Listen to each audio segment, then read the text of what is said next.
임플란트 하시기 전에 보지 마시고요. 왜냐하면 겁나니까 임플란트 한 후에 보시는 영상입니다. 안녕하세요. 새해 복 많이 받으십시오.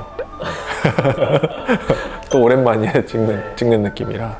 원장님께서는 임플란트의 장인이시나요? 저요? 장인?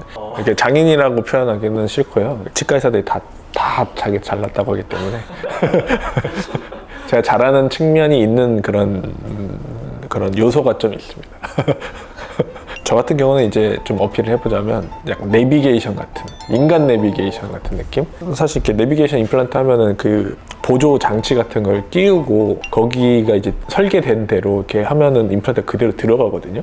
저는 CT 딱 보면은 이제 그냥 이렇게 씹으면 되는데 왜 그걸 굳이 끼고 해? 약간 이런 느낌.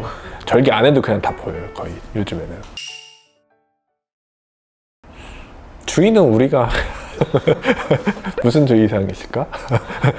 가끔 보면은 이제 그런 위험성이 좀 있을 때가 있어요. 내가 먹고 있는 약이 있는데 말씀 안 하실 때가 있거든요. 그럼 이제 저희 쪽에서는 이제 알 수 없는 부분도 또 사실 생길 수가 있어서 그런 전신질환 부분을 이제 좀 알고 계시면 좋습니다. 이제 특히나 치과 임플란트 할 때 고려해야 되는 전신질환은 뭐 당연히 당뇨, 고혈압, 고지혈증 같은 것, 골다공증 같은 것도 그냥 전 주저리 다 할게요. 당뇨 같은 거 한번 말씀해 드리면은 혈당 수치, 우리 당화혈색소라고 하는 수치가 있어요. 이 두 가지를 좀 주로 보게 되는데 당 수치가 이제 125 이상이시면 수술에 있어서 조금 제약이 있을 수 있습니다. 좀 균일하게 125 이상의 수치가 좀 나오시는 분들은 당화혈색소라고 하는 그 수치 검사를 좀 하게 됩니다.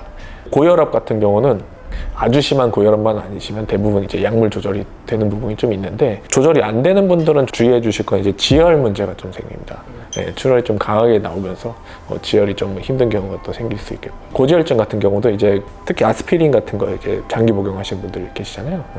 피가 응고되지 않게 하는 약물을 계속 드시고 계신 거기 때문에 결국 이제 지혈이라는 건 피가 응고되는 거거든요. 네.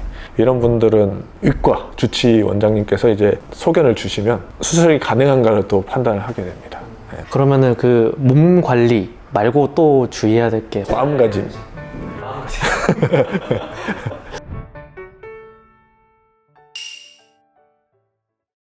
제일 중요한 건 지혈. 수술하고 나서 일반적으로는 꺼즈 바이팅이라고 해서 꺼즈를 잘 뭉쳐서 이를 뽑고 임플란트 식립한 곳 거기다가 잘 압박되게 해서 끼워서 물어줘요. 이제 2시간 이상 꺼즈를 물었는데 지혈이 안 되는 상황이 이제 또 체크를 해야 되는데, 보통 이제 지혈이 됐나 안 됐나 첫 번째 확인해 볼 수 있는 거는 말 그대로 눈으로 보면 볼 수 있어요. 네.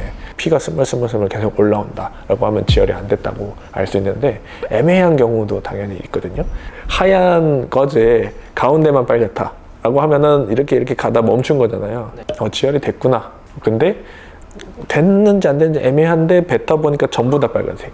그럴 때는 이제 지혈이 안 됐다고 판단하시면 돼요. 추가 지혈은 어떻게 하느냐? 이제 마취가 풀리기 시작하면 거기에 압박하면 아프거든요. 네, 아픈 거기 맞아요. 네. 거기를 피해서 물려고 하면은 아무런 소용이 없고 아픈 거기다가 잘 보고 말 그대로 압박이 돼야 됩니다. 네. 피나 침 같은 거를 이렇게 역하잖아요.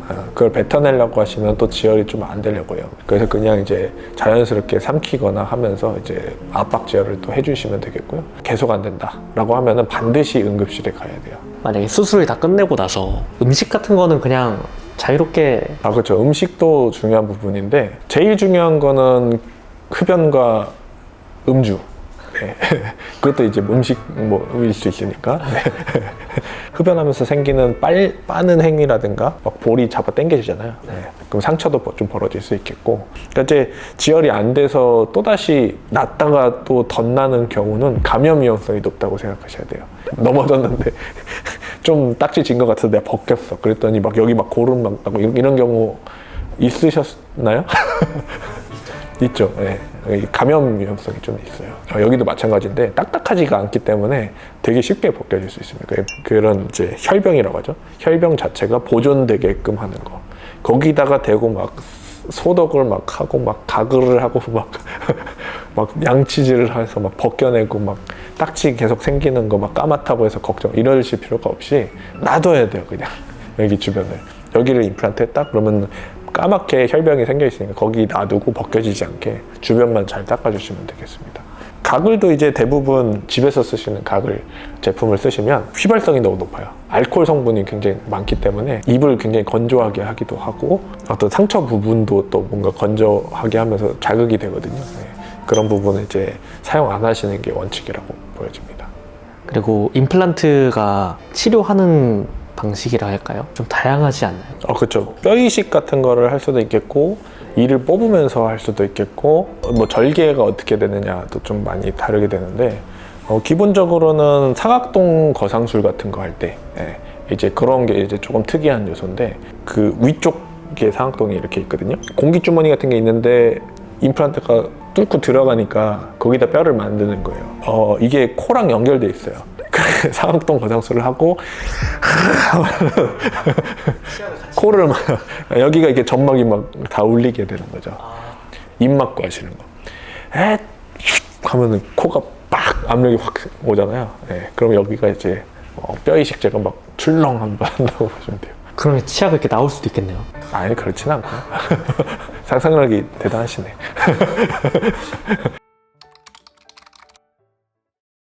처음에 시술이 항상 힘들거든요. 항상 완전히 안 아픈 걸 원하시겠지만 염증이 있었거나 뼈가 너무 많이 없으시거나 발치하셔야 된다는 진단을 좀 받으셨다면 방치하지 마시고 염증이 생기면 다 아픕니다.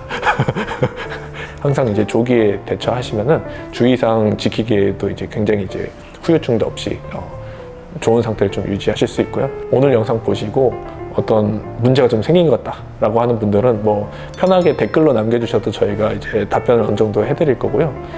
저희가 말씀드린 주의사항에 대처를 해주시면 도움이 될 것 같습니다. 감사합니다.